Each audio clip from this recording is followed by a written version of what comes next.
पश्यामि त्वां दुर्निरीक्षं समन्तात् दीप्तानलार्कद्युतिमप्रमेयम् त्वमक्षरं परमं वेदितव्यम् त्वमस्य विश्वस्य परं निधानम् त्वमव्ययः शाश्वतधर्मगोप्ता सनातनस्त्वं पुरुषो मतो मे सनातनस्त्वं पुरुषो मतो मे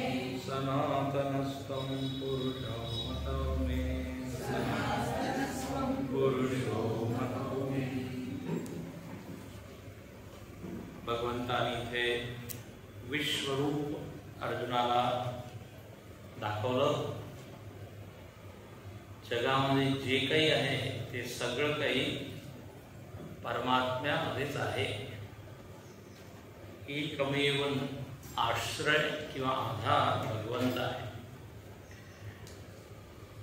आणि ते 17व्या श्लोकामध्ये शेवटी एक शब्द आहे अप्रमेयम। समंता दीप्तानलार्कद्युतिमप्रमेयम् म्हणे किती तुमचं वर्णन केलं तरी तुम्ही काय तुम्हाला बोलू नाही शकत। तुमची लांबी, उंची, व्याप्ती।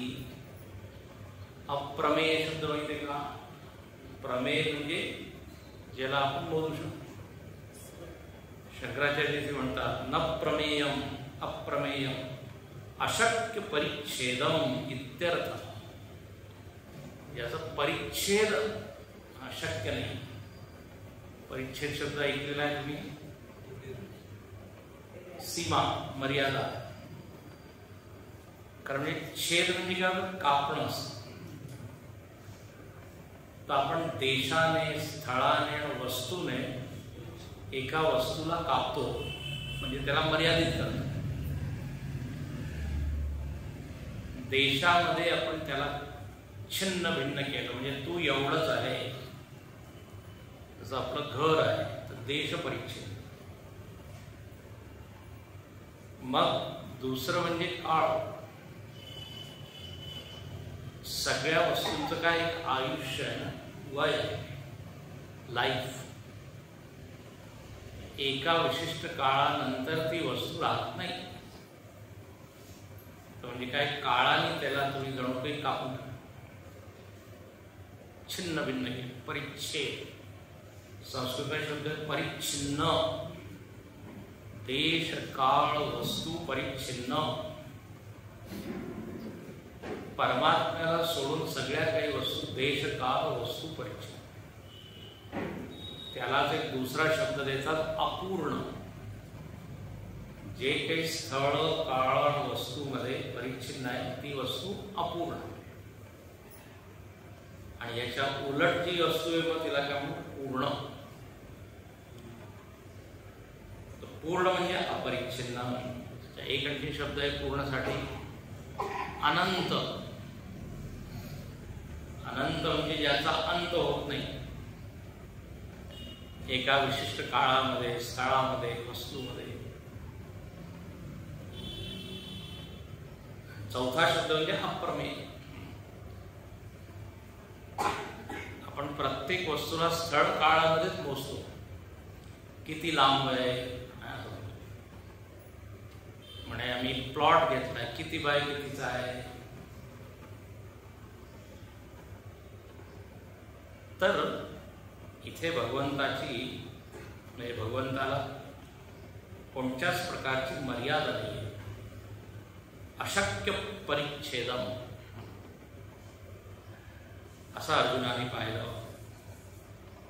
अर्जुनाला भगवंताचं विशिष्ट रूप दिसत आहे, नारायण रूप, विष्णू रूप। पण आता त्याला कळलं आहे की फक्त कृष्ण एवढाच नाहीये। ह्या विश्वरूपामध्ये ते रूप सुद्धा तू पाहत आहे. किरीटिनम गदिनम काल पाहिला आपण परवा. 18व्या श्लोकात तो म्हणतो की मी अनुमान करू शकतो की तुम्ही किती मोठे आहात. परवा आपण चिंतन केलं याच्यावर. अनुमिनोमी मला होता ना शब्द अनुमान. त्यामुळे तुम्ही अक्षर आहात, तुम्ही जगाचे निधान आहात. आणखीन एक विशिष्ट शब्द म्हणजे तुम्ही धर्माचे गोप्ता, धर्माचे रक्षक आहात. कोणत्या धर्माचे? त्यामुळे शाश्वत धर्म गोप्ता. याच्यावर आपण विचार केला होता की जगामध्ये अनेक अशा वस्तू आहेत ज्याच्यामुळे जगाची धारणा आहे, जग स्थित आहे. तो वृत्ती, विचार, कर्म ज्याच्यामुळे जग नष्ट होत नाही, तुटत नाही, खंडित होत नाही, त्याला म्हणतात धर्म. दशकम धर्मस्य लक्षणम धृती क्षमा दमो स्तेयम शौचम इंद्रिय निग्रह धीर विद्या सत्यम क्रोध दशकम धर्म लक्षणम. 10 अशा वृत्ती आहे त्यांना धर्म म्हटलेलं आहे. म्हणजे ह्याच्यामुळे समाजाची संघटना होते. 10 व्हॅल्यूज, जीवनमूल्य काय? धृती, क्षमा, धैर्य. आणि मनुस्मृतीमध्ये म्हटलेलं आहे वेद स्मृती सदाचार स्वस्यम स्वस्य च प्रियमात्मन एतत् चतुर्विधम प्राहु साक्षात धर्मस्य लक्षणम. म्हणे धर्म कसं राहतं जिवंत? तर म्हणे 4 आधार आहे. वेद, स्मृती, सदाचार आणि आपला आत्माच सांगतो काय धर्म आहे, काय अधर्म आहे. परवा मी सांगत होतो ना, असुर लोकांच्या मनामध्ये सुद्धा अधर्म काय आहे तर माहीतच असतं त्यांना. त्यांच्या मनावरून सुद्धा आवाज तर येतोच. तर म्हणे हे 4 आधार आहे. वेद सांगतो धर्म काय आहे. स्मृतीशास्त्र, मनुस्मृती, याज्ञवल्क्य स्मृती, गौतम स्मृती, 27 स्मृती आहे, त्यांना धर्मशास्त्र म्हणतो. आणि मग काय? सदाचार, सदाचाराच्या द्वारे धर्म टिकून राहतो. त्यामुळे हे सगळं तुमच्यापासूनच उत्पन्न झालेलं आहे. वेद, स्मृती, सदाचार. म्हणून या संपूर्ण धर्माचे रक्षक तुम्ही आहात. परवा मी सांगत होतो आपल्या मनामध्ये चांगल्या ज्या वृत्ती येतात त्याचं उगम परमात्माच आहे. आपल्या अंतर्यामीला त्याच वृत्ती आवडतात ज्या धार्मिक असतात. अंतर्यामी विरोध करतो आतमध्ये होऊन, ठीक आहे. आतमध्ये बसून नियमन करतो म्हणून त्याचं नाव आहे अंतर्यामी. अंते स्थित्वा यह नियमयती, अंते स्थित्वा यह नियम. संत आतमध्ये बसून नियम. आजकाल जसे आई वडील घरी बसून फोनवरून नियमन करतात मुलांना. इकडे नका जाऊ, तिकडे नका जाऊ, हे नका करू. ते बसले घरी पण ते मुलं फिरत नाही. तर आपण फिरतो पण अंतर्यामी आतमध्ये बसतो. तर धर्माचं रक्षण आतमध्ये बसून करत आहे, लक्षात घ्या. आणि जेव्हा आतमधलं आपण ऐकत नाही मग तेव्हा बाहेरून येऊन तो रक्षण करतो. काल सांगत होतो त्याला म्हणाला होता तर धर्मगोप्ता. म्हणजे जगामध्ये जर धर्म टिकून आहे तर व्यक्तीमुळे नाही, संस्थेमुळे नाही, सरकारमुळे नाही, शासनामुळे नाही, सगळ्यांच्या आतमध्ये एक बसला तो प्रेरित करत असतो.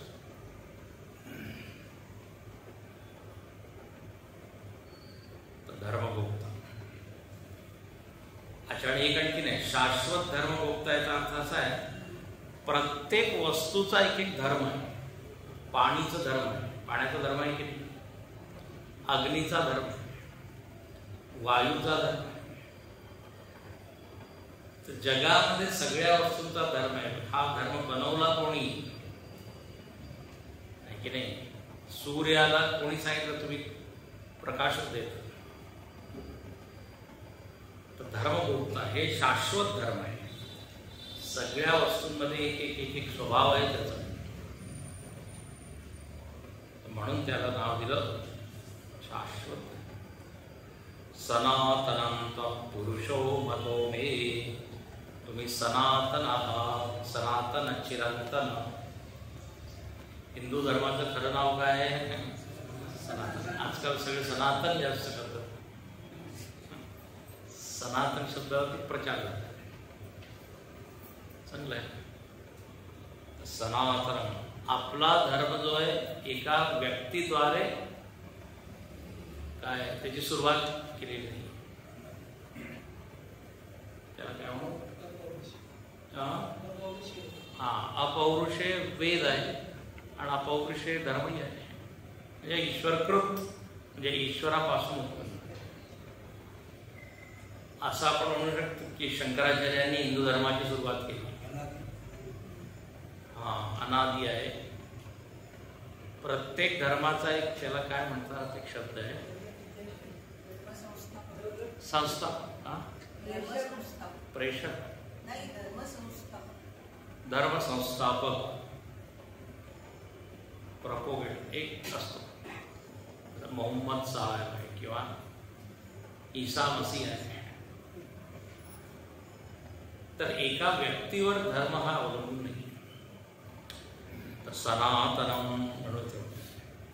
आणि पहा पुढे काय म्हणतो अर्जुन, अनादिमध्यांतमनंतवीर्यम्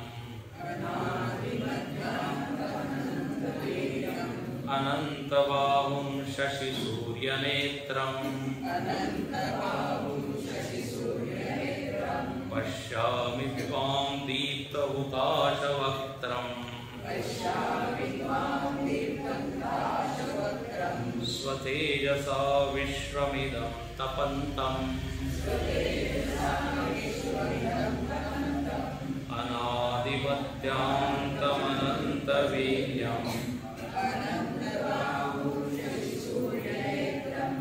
पश्यामि त्वां दीप्तहुताशवक्त्रम् स्वतेजसा विश्वमिदं तपन्तम्. अनादि मध्य अंतम, आदिच मध्यमच अंतच न विद्यते यस्य स अयम अनादि मध्यांत. शंकराचार्य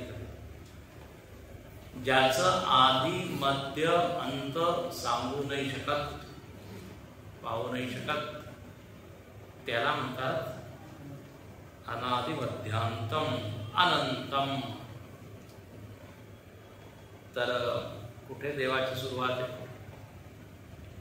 परवा आपण म्हणतो या आकाशाचीच आपल्याला कळत नाही कुठे सुरुवात आहे. तर म्हणे असे तुम्ही आहात. आणखी अनंत वीर्यम, तुमचं जे सामर्थ्य आहे, शक्ती जी आहे, तिचा सुद्धा काही अंत नाहीये. अंत म्हणजे काय? परत जे संपू शकतं. स्थळ काळामध्ये एका विशिष्ट काळामध्ये शक्ती असते, दुसऱ्या काळात ती शक्ती संपते. सामर्थ्य म्हणे आधी मी 10 पुरणपोळी खाऊ शकतो,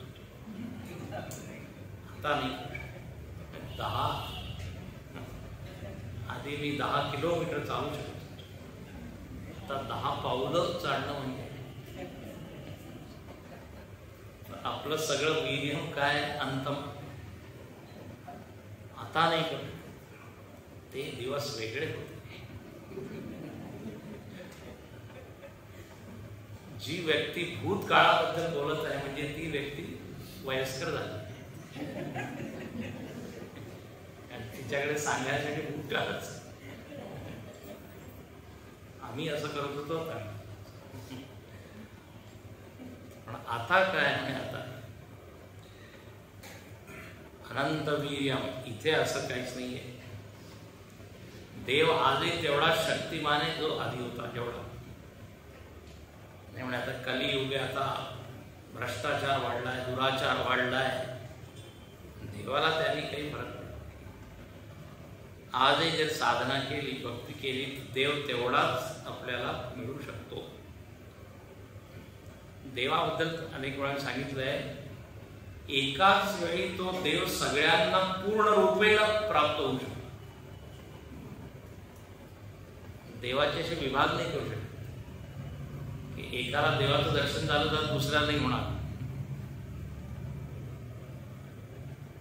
आपण पैसा देतो तर 1000 रुपये आहे, आता 500 मी दिले, आता दुसऱ्याला मी 1000 नाही देऊ शकत.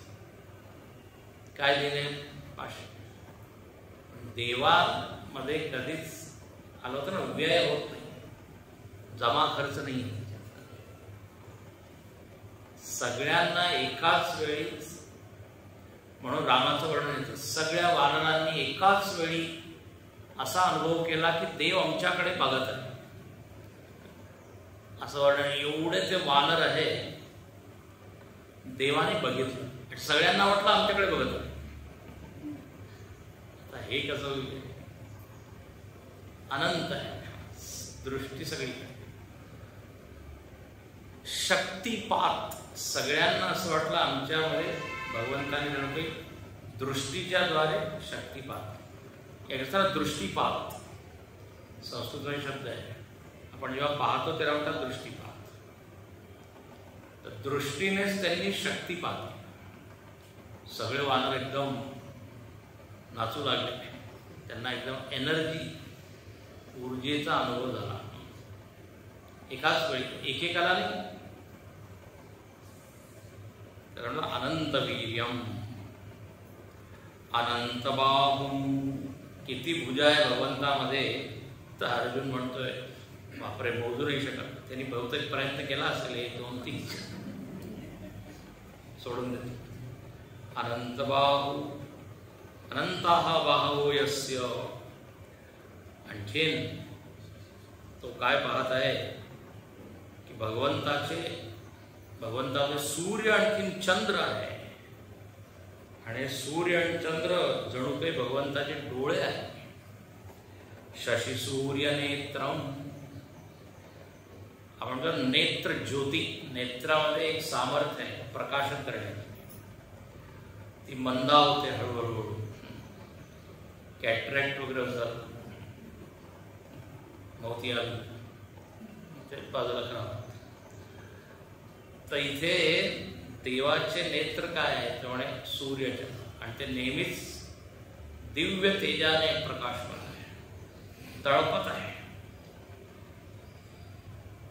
भागवतामध्ये खूप वर्णन आलेलं आहे विराट रूपाचं, अनेक वेळा तुम्हाला सांगितलं असेल. तर जशा आपल्या शरीरामध्ये वेगवेगळे अवयव आहेत, तसं एक कल्पना केली की संपूर्ण ब्रह्मांड म्हणजे भगवंताचं विराट शरीर आहे. मग त्याच्यामध्ये हात काय आहे, पाय काय आहे, नाक काय आहे, डोळे काय आहे, हे जेवढे ढग आहे ना, ढग हे काय आहे माहिती आहे? भगवंताचे केस आहे. सध्या होते केस वाढलेले दिसतात.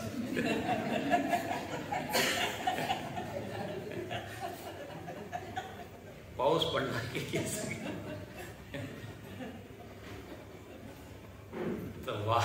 ढग. त्यानंतर हे सगळे झाडं काय आहेत म्हणजे रोग. अनेक पण सांगितलं. तशाशी सूर्य नेत्रम पश्यामि त्वाम, म्हणजे तुमच्यामध्ये सगळं मला काही दिसत आहे. सूर्य चंद्र भगवंताचे नेत्र, म्हणजे भगवंत सतत आपल्याकडे पाहत आहे, त्यांची दृष्टी आहे. त्यांच्या दृष्टी आड कोणी होत नाही शकत. म्हणून सूर्याला म्हटलेलं आहे लोकचक्षु. लोकचक्षु. मग इथे म्हणतात दीप्त हुताक्ष वक्त्रम, म्हणजे तुमच्या मुखामध्ये मी काय पाहत आहे तर म्हणे अग्नीमधून मुखामधून अग्नी निघत आहे, धगधगती अग्नी.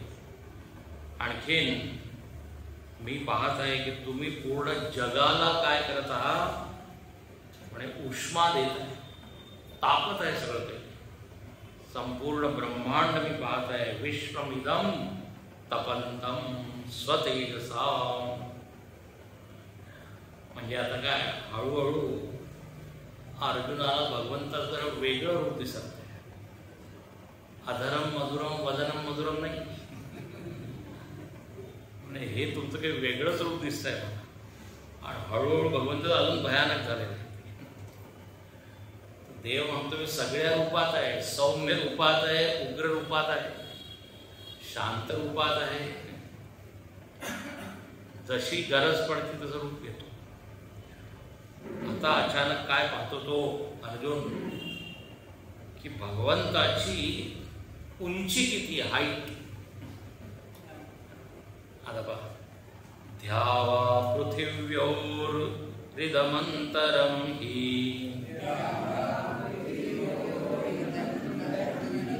व्याप्तं त्वयैकेन दिशश्च सर्वा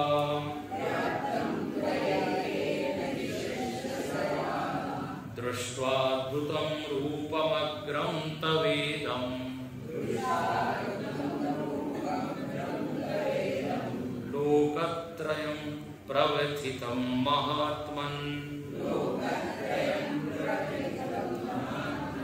ध्यावा पृथिव्योरिदमन्तरं हि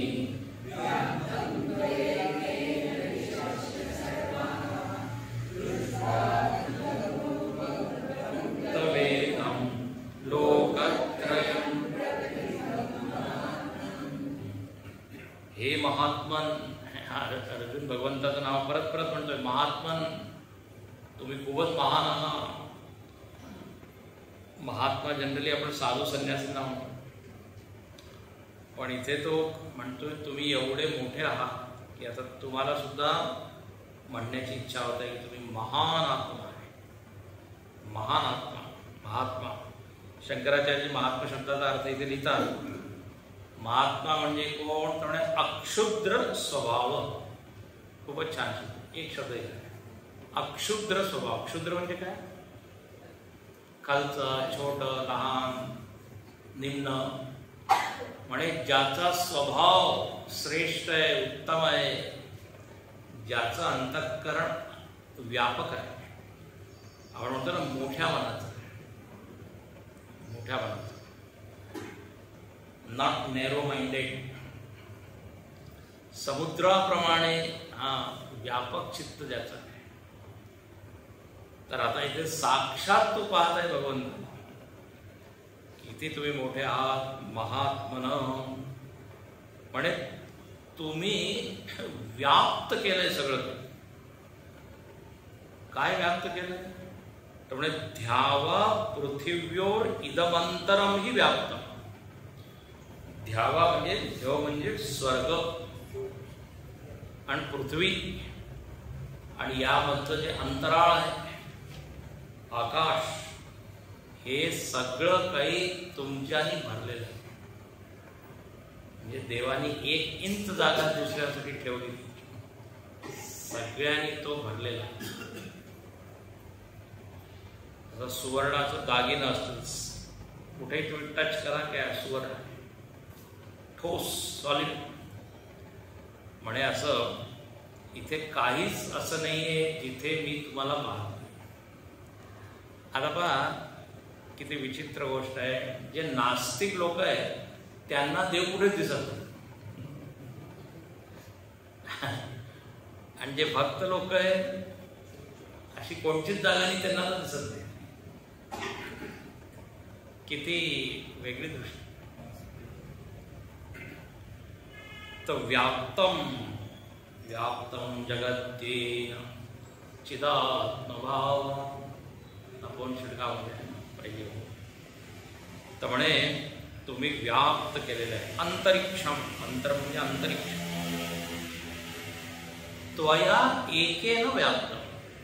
एकेन, एकच तुम्ही आहात. भगवंताचे रूप 2-4 नाही आहे, एकच आहे. देव एकच आहे. एकम सत विप्रा बहुधा वदन्ति. एका देवाबद्दल वेगवेगळ्या पद्धतीने लोक सांगतात, पण जे मुख्य शब्द काय म्हणते, विप्राह बहुधा वदन्ति, न तो मूर्खा. जे विद्वान लोक आहेत, समजदार लोक, तेच एका देवाचं वेगवेगळ्या पद्धतीने वर्णन करू शकतात किंवा करतात. विप्रा तर एकेन, एकमेवा द्वितीय तो आहे, पण त्याच्यापासून अनंत जग उत्पन्न झालेलं आहे. आणि तो त्या जगापासून वेगळा नाही आहे, व्याप्त आहे. परवा मी सांगितलं होतं, तो फक्त बनवून वेगळा बसला आहे असं नाही. तो आर्किटेक्ट असतो, इंजिनियर असतो, तो घर बनवून मग दुसऱ्या ठिकाणी निघून जातो. पण इथे असं नाही. देवाने बनवलं आणि तोच त्याच्यामध्ये प्रविष्ट झालेला आहे. याचं उदाहरण म्हणजे परत स्वप्न.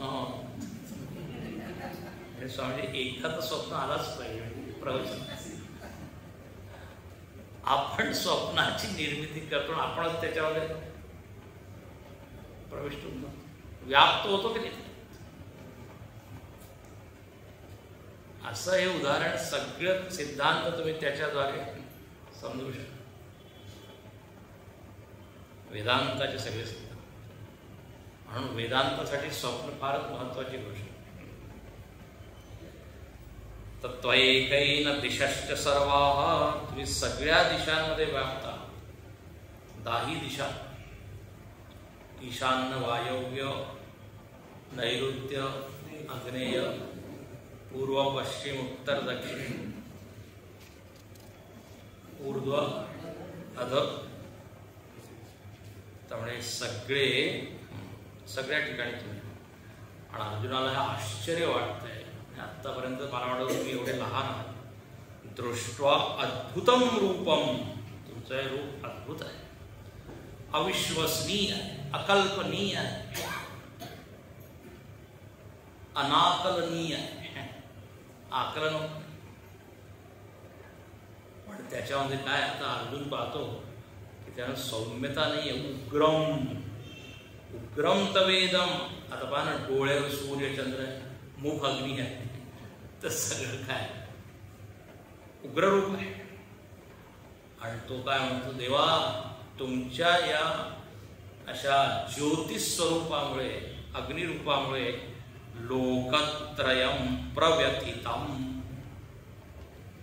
त्रिलोक जे आहे ते कसे झालेले, व्यथितम. व्यथितम म्हणजे कंपायमान होत आहे किंवा व्याकुळ होत आहे, घाबरत आहे, व्यथित होत आहे. प्रकृष्टेन व्यथितम, प्रव्यथितम, भीतम प्रचलितम. शंकराचार्य सगळ्यांना वाटते की काय या अग्नीमध्ये आम्ही जळून जाऊ की काय, किंवा ते तळपणारा जो सूर्य आहे त्याच्या तापामुळेच आम्ही भस्म होऊन जाऊ की काय, असं वाटत आहे. आणि ते एक आहे, अर्जुनाने भगवंताचं नाव महात्मनच सांगितलं. म्हणे जरी तुम्ही उग्र आहात तरी महात्मन. असं उग्रेशम वगैरे नाही, उग्रेश्वरम असं नाव नाही घेतलं. म्हणे मला माहित आहे तुम्ही महात्मा आहे, पण सध्याच जे तुमचं रूप आहे ते जरा उग्र आहे. आता पुढे शंकराचार्य म्हणतात, अथ अधुना पुरा यद्वा जयेम यदि वानो जयेऊ इथे अर्जुनस्य संशय आसीत. आता पुढच्या श्लोकाची संगती लावतात. ते म्हणतात की दुसऱ्या अध्यायामध्ये अर्जुनाने एक वाक्य बोलला होता. तो शुद्धाच्या आधी तो काय म्हणाला होता, म्हणे आम्हाला माहित नाही कोण जिंकेल, आम्ही जिंकू की हे जिंकेल, कोण मरतील आम्हाला माहित नाही. यद्वा जयेम यदि वानो जयेयु, असा संशय होता. तर इथे आता पुढचं एक असा दृश्य तो पाहतो आणि त्याचा संशय पूर्ण दूर होतो. पुढे असं वर्णन आहे सगळेजण भगवंतामध्ये जात आहे, आमच्या पक्षाचे त्यांच्या पक्षात, म्हणून सगळेजण मरतील हे शेवट, हे तो पाहत आहे. म्हणून आता संशय राहिला नाही. ते 2 श्लोक. आमी हित्वा सुरसंघा विशन्ति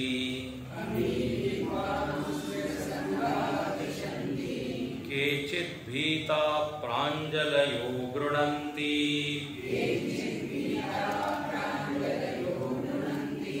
स्वस्तीत्युक्ता महर्षि सिद्धसंगा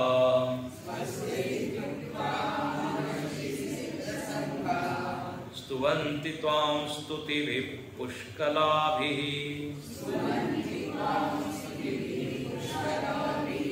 अमी हित्वा सुरसंघा विशन्ति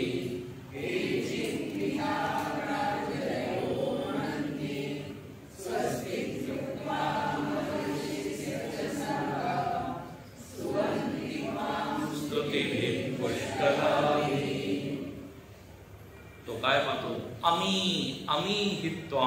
अमी म्हणजे हे, अमी म्हणजे हे. बेंगॉलीमध्ये आमी म्हणजे मी असतो, मराठीमध्ये मी, पण इथे आम्ही. आम्ही म्हणजे हे, हे सगळे देवता. मराठीमध्ये ही सगळी देवता, देवतांचे संघ, देवतांची सुद्धा संघटना आहे. म्हणजे हे सगळे जण काय आहे मी पाहत आहे ते तुमच्यामध्ये प्रवेश करत आहे. सगळे देवता, इंद्र, चंद्र, वरुण, सूर्य सगळ्यांना प्रवेश करतात. आणि काही लोक कसे आहे मी काय पाहत आहे, केचित भीता प्रांजलयो गृह्णन्ति. ज्यांनी प्रवेश केलेला नाही ते घाबरत आहे की आता आम्हाला सुद्धा जावं आहे. भीता ते नमस्कार करत आहे, प्रांजलय, आणखीन हात जोडून नमस्कार करत आहे. काही लोक काय स्वस्ती इति उक्ता महर्षी सिद्ध संघा. जे महर्षी लोक आहे, आणखी जे सिद्ध लोक आहे ते काय करत आहे म्हणजे तुमची स्तुती करत आहे. तुम्ही एवढे दिव्य आहात, महान आहात. आणि वेगवेगळ्या स्तोत्रांनी स्तुतीभी पुष्कलाभी. मराठीमध्ये पुष्कळ शब्द आहे. पुष्कळ, पुष्कळ म्हणजे अनेक असे अर्थ, उत्तम प्रकारे असे अर्थ आहे. उत्तम स्तुती स्तोत्रांच्या द्वारे सगळेजण काय तुमची स्तुती करत आहे. आता इथे गुरुदेवांनी आपल्या कॉमेंट्रीमध्ये म्हणजे हा जो श्लोक आहे ना याच्यामध्ये 3 प्रकारचे लोक त्यांचं वर्णन आहे. एक आहे अविवेकी, एक आहे मध्यम आणि एक आहे ज्ञानी, असं त्यांनी विभाग. अविवेकी लोक अजाणतेपणे मृत्यू पावतात. मध्यम जेव्हा विचारपूर्वक पाहतात तेव्हा ते प्रक्रिया पाहून घाबरतात. आणि ज्ञानी लोक ते घाबरत नाही. ते म्हणतात ठीक आहे, मृत्यू सुद्धा देवतांचंच रूप आहे. ते म्हणतात आने दो, मरणामुळे ते घाबरत नाही. असे 3 प्रकारचे वर्णन आहे. म्हणजे लोक आहे, महर्षी लोक आहे, कोणी काय सिद्ध लोक आहे. मग इथे पुढे म्हणतात की मी काय पाहत आहे की सगळेच्या सगळे लोक तुमच्याकडे आश्चर्याने पाहत आहे. म्हणजे कोण कोण? रुद्रादित्या वसवो ये च साध्या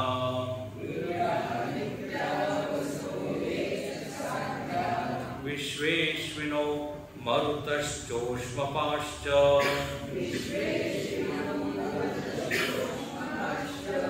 गंधर्वयक्षा सुरसिद्धसंगा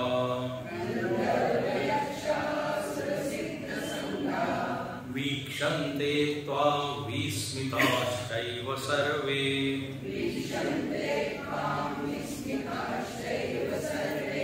रुद्रादित्या वसवो ये च साध्या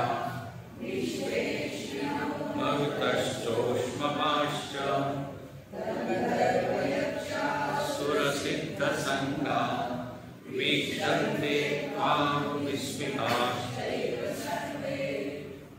क्रियापद इथे काय? वीक्षन्ते, पाहत आहे. कसं पाहत आहे? विस्मिता, आश्चर्याने पाहत आहे. कोण? सगळेजण, म्हणजे सर्वे. सर्वे म्हणजे कोण? तर एक मोठी यादी दिली. मर्त्य या लोकांचे, हे या पृथ्वीवरचे लोक नाही आहे, हे सगळे दिव्य लोक. रुद्र लोक पाहत आहे. रुद्र अष्टादश, अशा नाही, एकादश रुद्र. वसु, अष्टवसु आधी सुद्धा वर्णन आलेलं आहे. साध्या, हे एक प्रकारचे देव आहे. साध्या, ते पाहत आहे. विश्वे म्हणजे सर्वे. आणखीन अश्विनौ, विश्वे देवा. पण एक विश्व म्हणजे संस्कृतमध्ये सर्व सुद्धा असतं आणि विश्वदेव सुद्धा आहे. बरोबर आहे, विश्वदेव.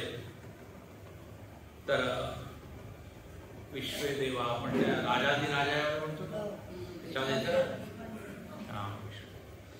तर असे हे वेगवेगळे प्रकारचे देव आहेत. मग मरुतः, किती आहे मरुत?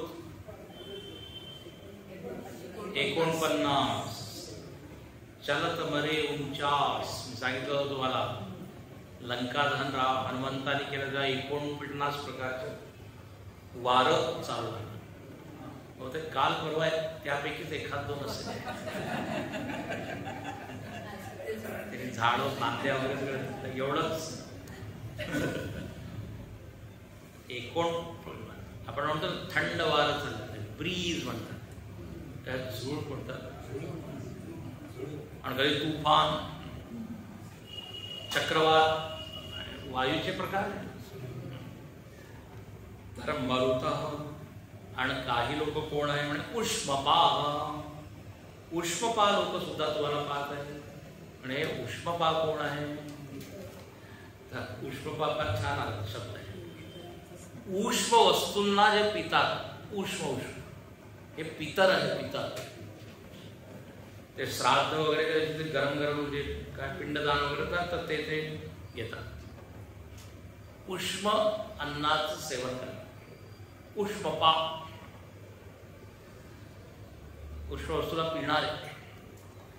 आपण चहा पा, दुग्ध पा, आपलं नाव आणखी काय कोल्ड कॉफी, तर ते उष्ण नाही म्हणते. शीतपा, शीतल पेय. उष्मपाः हे एक नवीन नाव आहे. पितर लोक, त्यामुळे ते सुद्धा आहे. मग गंधर्व आहे. गंधर्व, इथे गंधर्वांचे नावं आलेले आहे भागवत वगैरे शास्त्रांमध्ये. कोणचे गंधर्व आहे?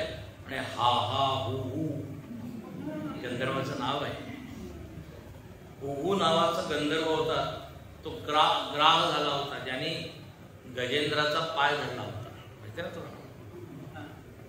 मग भगवंताने त्या ग्राहाला मारलं, त्याच्यावरून तो गंधर्व प्रकट झाला. शापामुळे तो मगर झाला होता, मगरी. त्याचं नाव हु.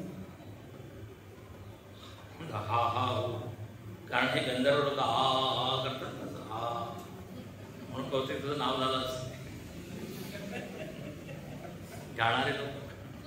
शास्त्रीय संगीत, ज्याला शास्त्रीय संगीत समजत नाही त्याला काही कळत नाही. एक म्हणतो थंडी वाजते.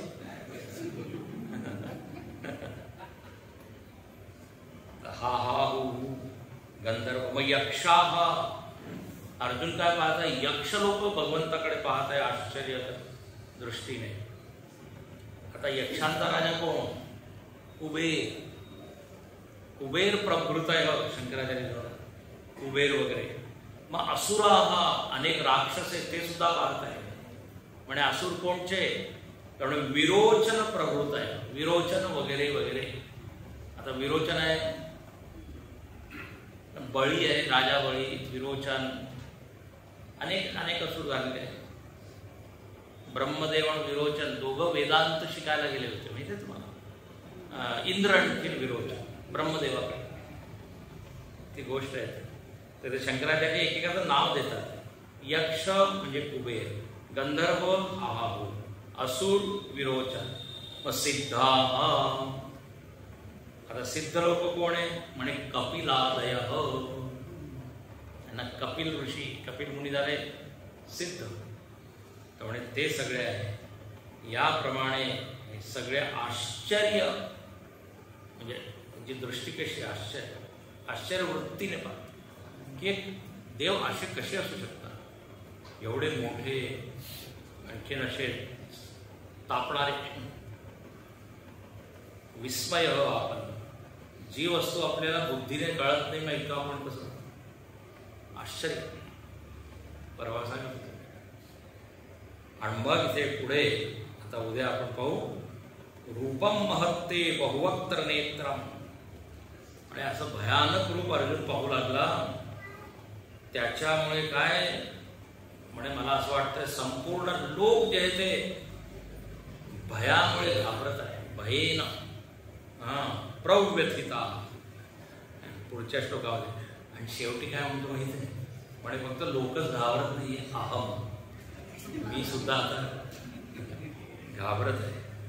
पुरे झालं तुमचं हे रूप, असं झालं. पुढे तो म्हणतो. उद्या पाहू, आज आपण इथे थांबू.